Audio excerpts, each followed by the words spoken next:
ಬೆಲ್ಜಿಯಂನಲ್ಲಿರುವಂತಹ ವಿದೇಶಾಂಗ ಸಚಿವ ಎಸ್ ಜಯಶಂಕರ್ ಪಾಕಿಸ್ತಾನದ ವಿರುದ್ಧ ಹರಿಹಾಯ್ದಿದ್ದಾರೆ. ಹೌದು, ಭಯೋತ್ಪಾದಕ ದಾಳಿಗಳಿಂದ ಪ್ರಚೋದಿಸಲ್ಪಟ್ಟರೆ ಭಾರತವು ಪಾಕಿಸ್ತಾನದ ಒಳಗೆ ನುಗ್ಗಿ ದಾಳಿ ಮಾಡುತ್ತಿದೆ ಎಂದು ಎಚ್ಚರಿಕೆ ಕೂಡ ನೀಡಿದ್ದಾರೆ. ಇನ್ನು ಪಹಲ್ಗಾಮ್ ದಾಳಿಯಂತಹ ನಾಗರಿಕ ಕೃತ್ಯಗಳ ಸಂದರ್ಭದಲ್ಲಿ ಭಯೋತ್ಪಾದಕ ಸಂಘಟನೆಗಳು ಮತ್ತು ಅವರ ನಾಯಕರ ವಿರುದ್ಧ ಪ್ರತೀಕಾರ ತೀರಿಸಿಕೊಳ್ಳಲಾಗುವುದು ಎಂದು ಕೂಡ ಅವರು ಹೇಳಿದರು. ಇನ್ನು ಭಯೋತ್ಪಾದಕರು ಎಲ್ಲಿದ್ದರೂ ಕೂಡ ನಮಗೆ ಮುಖ್ಯವಲ್ಲ, ಅವರು ಪಾಕಿಸ್ತಾನದೊಳಗೆ ಇದ್ದರೆ ನಾವು ಪಾಕಿಸ್ತಾನದೊಳಗೆ ನುಗ್ಗಿ ಹೊಡೆಯುತ್ತೇವೆ ಎಂದು ಕೂಡ ಅವರು ಹೇಳಿದ್ದಾರೆ. ಇನ್ನು ಪಾಕಿಸ್ತಾನ ಸಾವಿರಾರು ಭಯೋತ್ಪಾದಕರಿಗೆ ಬಯಲಿನಲ್ಲಿಯೇ ತರಬೇತಿ ನೀಡುತ್ತಿದೆ ಎಂದು ಜೈಶಂಕರ್ ಕೂಡ ಹೇಳಿದ್ದಾರೆ.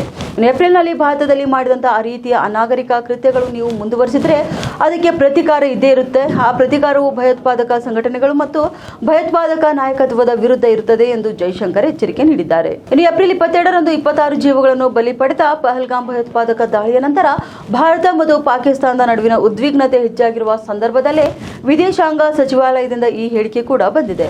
ಭಾರತವು ಮೇ 7ರಂದು ಪಾಕಿಸ್ತಾನ ಮತ್ತು ಪಾಕ್ ಆಕ್ರಮಿತ ಕಾಶ್ಮೀರದಲ್ಲಿನ ಭಯೋತ್ಪಾದಕ ಮೂಲ ಸೌಕರ್ಯಗಳ ಮೇಲೆ ದಾಳಿಗಳನ್ನು ನಡೆಸಿತು. ಇನ್ನು ಮೇ 10ರಂದು 2 ಕಡೆಯ ಮಿಲಿಟರಿ ಕಾರ್ಯಾಚರಣೆಗಳ ಮಹಾನಿರ್ದೇಶಕರ ನಡುವಿನ ಮಾತುಕತೆಯ ನಂತರ ಕದನ ವಿರಾಮ ಘೋಷಣೆ ಮಾಡಲಾಯಿತು.